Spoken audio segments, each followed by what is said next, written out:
আয়ুষী,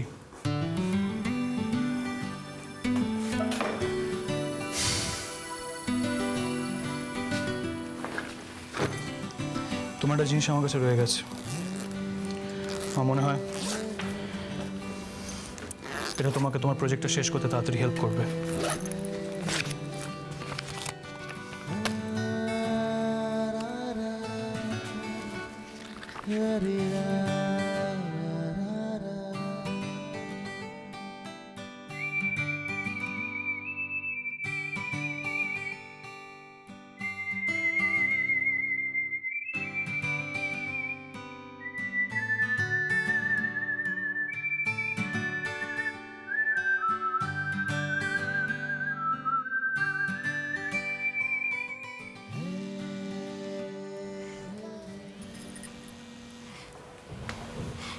মা,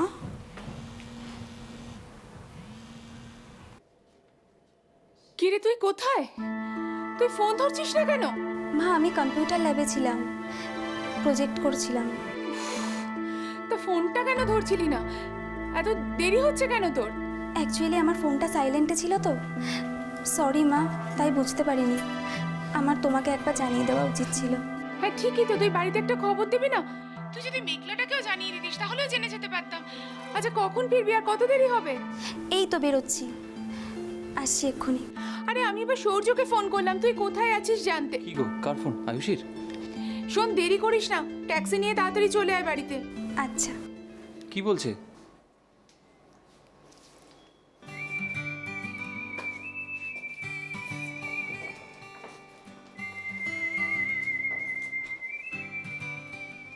কলেজে প্রজেক্ট এখনো শেষ হয়নি তাই দেরি হচ্ছে। উফ, আর তুমি তুমি কি করলে?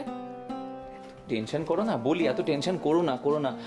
আরে বাবা, মেয়ে বড় হচ্ছে, কদিন পর চাকরি বাকরি করবে, তখন কি করবে? উফ, সেদিন যে ঘটনাটা ঘটলো সেটা যদি না ঘটতো তাহলে সত্যিই টেনশন করতাম না সৈকত। আমি কিন্তু শুধু সেদিনের ঘটনার কথা বলছি না অপর্ণা। তুমি এমনি ওকে নিয়ে এত টেনশন করো না। তুমি বেশ করি, মায়ের মন তুমি কি বুঝবে? আচ্ছা ঠিক আছে, সে না হয় বুঝবো না, আমি জানি, কিন্তু মেয়ে তো বড় হচ্ছে, সেটা তো বোঝো তুমি। মেয়েটা দুর্বল ছিল বলে ছোটবেলা থেকে আঁচলে বেঁধে রেখেছিলে, কিন্তু আর কি আঁচলে বেঁধে রাখলে চলবে? এবার তো ছাড়তে হবে তাকে। ঠিকই তো, ও তো সত্যিই ছোটবেলা থেকে একটু দুর্বল, সবসময় আমায় আঁকড়ে আঁকড়ে থাকে আর সারাক্ষণ মা মা করে। তাই তো তোমার এত হিংসে, আমি জানি না। উফ ভগবান, হ্যাঁ তুমি একদম ঠিক জানো আমার সত্যি হিংসে আছে। আমি হিংসুটে, প্রচন্ড হিংসুটে আমি। আচ্ছা বাবা দাঁড়াও, সৌর্যকে একটা ফোন করে দিও, ও হয়তো খুব চিন্তা করছে।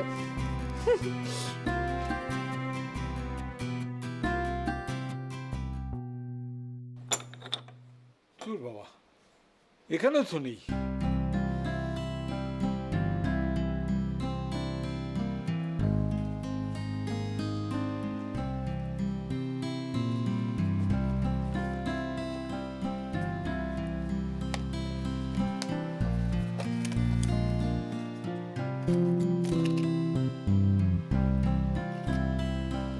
আশ্চর্য, কোথায় যে রাখলাম ওষুধের পাতাটা।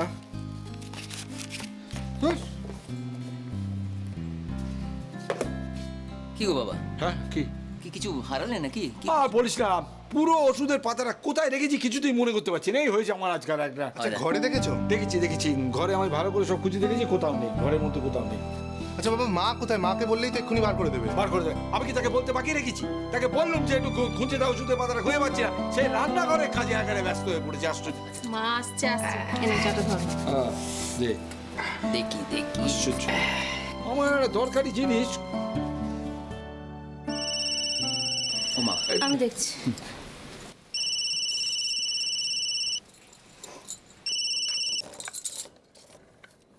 হ্যালো, ও অপর্ণাদি, হ্যাঁ বলো। না সূর্যদয় বেরোলো।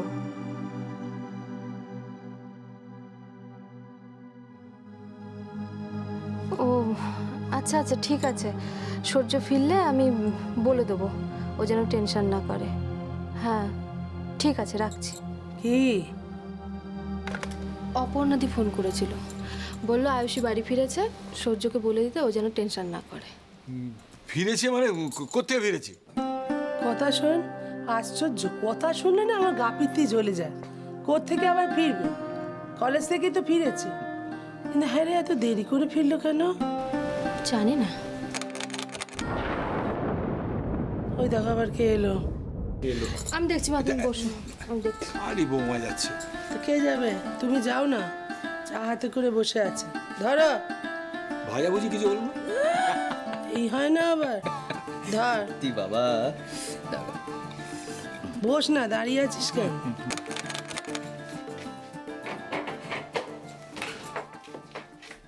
এত দেরি করো কেন দরজা খুলতে? তুই পিসিমণি ফোন করেছিল তো। ও তাই? কি বললো? দিভাই ফিরেছে? হ্যাঁ, সেটা বলার জন্যই তো ফোন করেছিল। স্যার টেনশন হচ্ছে না সিরিয়াসলি? এই সূর্য, আয়ুষী কোথায় গিয়েছিল রে? আবার কি কিছু গন্ডগোল হয়েছে? সেরকম কিছু না তো।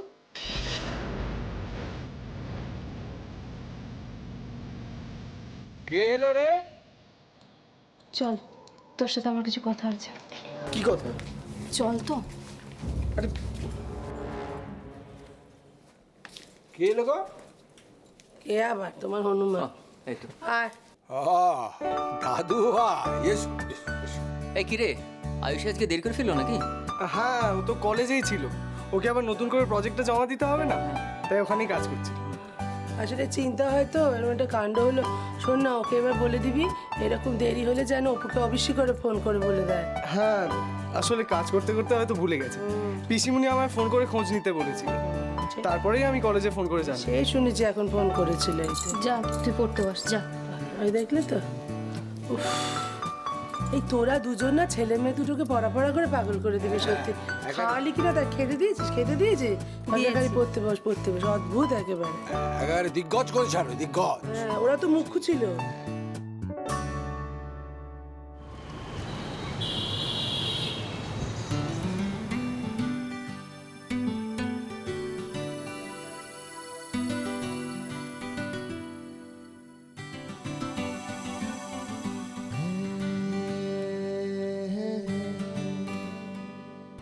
তোমাকে যে আমার অনেক কথা বলার ছিল আয়ুষী, কিন্তু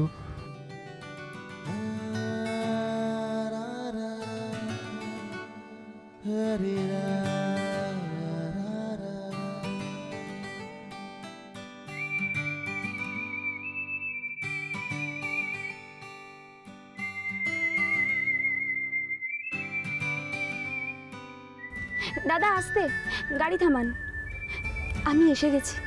ও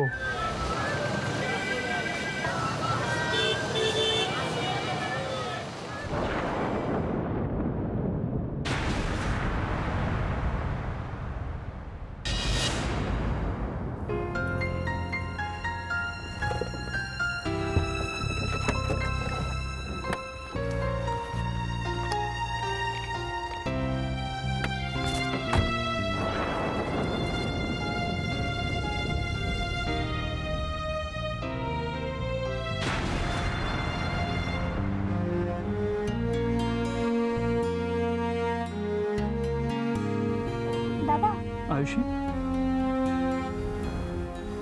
গাড়িটা বুঝি এখানেই ছেড়ে দিতে হবে? না মানে দেখো, আমাকেও বাড়ি ফিরতে হবে, তুমি যাও।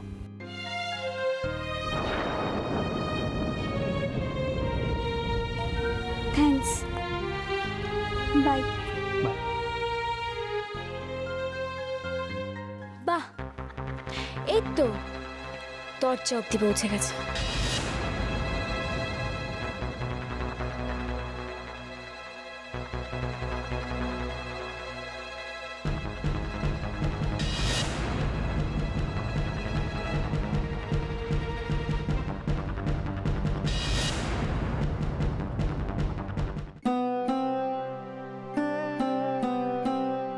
আয়ুষী, তুই এসে গেছিস? উফ, কি টেনশন করছিলাম জানিস না। দাঁড়াও।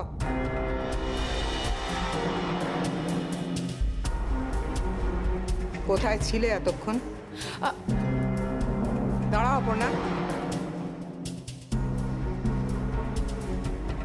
আমার কথা এখনো শেষ হয়নি।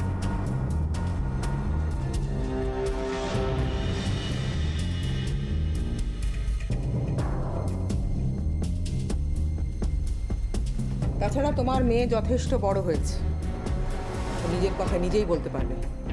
কোথায় ছিলে এতক্ষণ? কলেজে। কলেজ? এত রাত অবধি বুঝি তোমার একারই ক্লাস হয়? কারণ মেঘনা তো সময় মতন বাড়ি ফিরে আসে। তুমি খুব পড়ুয়া হয়েছে দেখছি। না, আসলে প্রজেক্টের কাজ করছিলাম তো। ও, তা প্রজেক্টের কাজ তুমি একাই করছিলে না তোমার সাথে অন্য স্টুডেন্ট আর প্রফেসররা ছিলেন? না না, কেউ ছিল না। কালকে আমাকে প্রজেক্টটা জমা করতে হবে, তাই তো। তোর সাথে গাড়িতে ওই হ্যান্ডসাম ছেলেটা কে ছিল রে?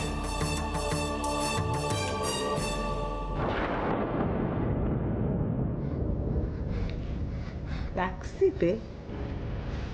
কোন ছেলে? হ্যাঁ, আমি তো দেখলাম ওই একটা ছেলে এসে দিদাইকে নামিয়ে দিয়ে গেলে। আয়ুষী, কে ছিল? ও ও আমাদের কলেজে 3rd ইয়ারে পড়ে। ও, তা এতক্ষণ তো তুমি বলছিলে তুমি একলাই প্রজেক্ট করছিলে, এখন ছেলেটাও তোমার সাথে প্রজেক্টটা করছিল বুঝি? না, ওরা এক্সকারশনের মিটিং করছিল তো। আমি কলেজ থেকে বেরোনোর সময় আমার সাথে দেখা হলো। এই দিক দিয়ে যাচ্ছিল, তাই আমায় নামিয়ে দিয়ে গেল। তুমি যে সত্যি বলছো তার প্রমাণ? ঠাম্মি, দিদাই কেন মিথ্যে কথা বলতে যাবে বলো তো? আর দিদাই, তোকেও বলি, তোর কি দরকার বলতে এত রাত পর্যন্ত কলেজে থাকার?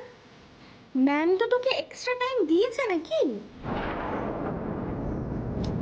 মানে এই যে তুমি বললে কালকেই তোমার প্রজেক্ট জমা দিতে হবে, তবে এতক্ষণ তুমি সবটাই মিথ্যা বলছিলে আমাকে। ঠাম্মি, তুই ওরকম করো না তো। দিদাইকে বলার সুযোগটা অ্যাটলিস্ট দাও।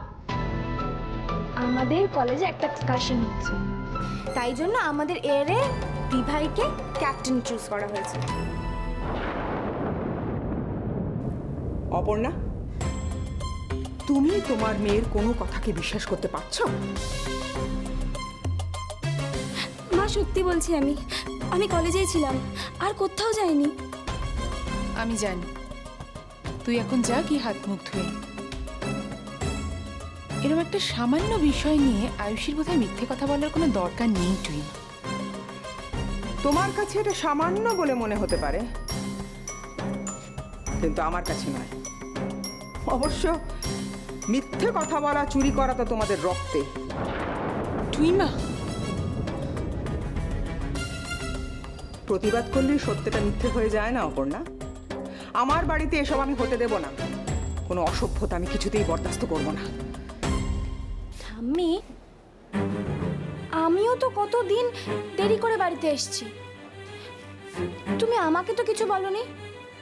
শোনা, তোমাকে আমি বলি না কারণ আমি বিশ্বাস করি। আমি জানি আমার বিশ্বাসে তুমি কোনোদিন আঘাত দেবে না, কিন্তু সবাই তো তা নয়। আয়ুষী, এখান থেকে যা। কেন? আয়ুষী কেন যাবে? আমি চলে যাচ্ছি। কোনো কিছু বলে তোমাদের তো বিশেষ বদলানো যাবে না। তবে একটা কথা পরিষ্কার করে বলে রাখি, তোমাদের কোনো অন্যায়ের দ্বারা যদি এ বাড়ির সম্মান ক্ষুণ্ণ হয়, সেটা আমি কিছুতেই মেনে নেব না।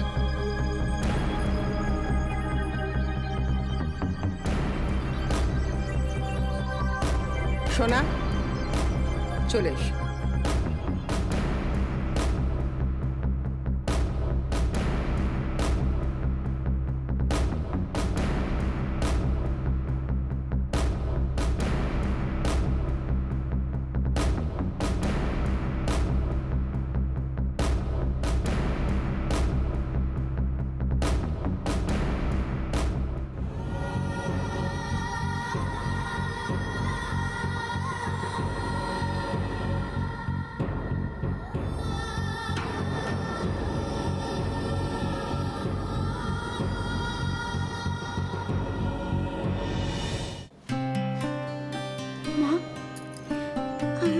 সরি আমার জন্য তোমাকে।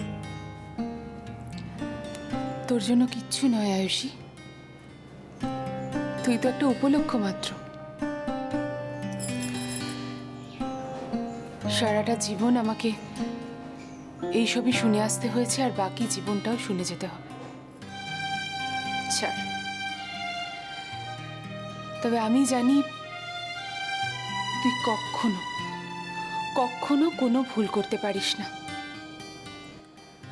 তুই কোনোদিন এমন কোনো কাজ করবি না যার জন্য আমার মাথাটা হিট হয়ে যায়। না মা, সেটা আমি কোনো দিনও হতে দেব না। আয়ুষী, প্রত্যেকটা মানুষ ঘা খেতে খেতে বড় হয়, তাতে ক্ষতি কিচ্ছু হয় না। জানবি, যত তোর আঘাত সহ্য করার ক্ষমতা বাড়বে, তোর শক্তি ততই বাড়বে। শুধু একটা কথা মনে রাখিস, কেউ যেন সেটাকে তোর দুর্বলতা না মনে করে।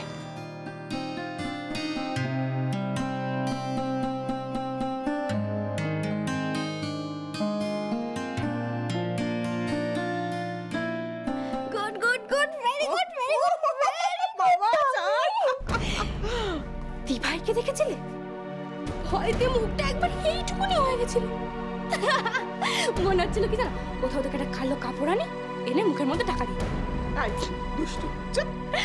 আর জেম্মা, তুমি জেম্মাকে দেখেছিলে? পুরো পাথর, দ্য স্টোন ওম্যান। চোখের জল চোখেই আটকা পড়েছে। আর আমার ক্রেডিটটা কেমন এন্ট্রি নিলাম বলো? আচ্ছা, তুই কি আন্দাজে ঢিল মেরেছিলি নাকি? মেঘলা দেবরয় ওসব আন্দাজ ঠান্দাজ তো বোঝে না।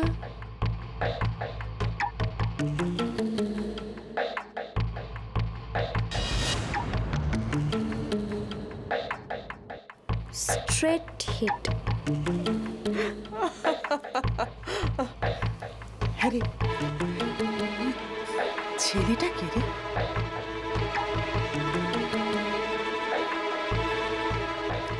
আবার কি? ওই যে সেদিন দিভাইকে বাঁচালো না? তুমি ভাবতে পারছো ঠাম্মি, দিভাইয়ের জন্য কতক্ষণ ওয়েট করলো? আমি জাস্ট ভাবতে পারছি না।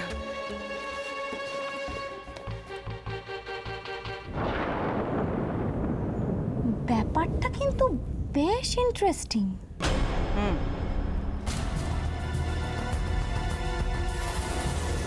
তুই খোঁজ খবর চালিয়ে যা, দেখি জল কত দূর গড়ায়। সেটা কি আর তোমার বলার অপেক্ষায় আছে ঠাম্মি? মেঘলা যেটা একবার হাতে নেয় আর শেষ না দেখে তো ছাড়ে না।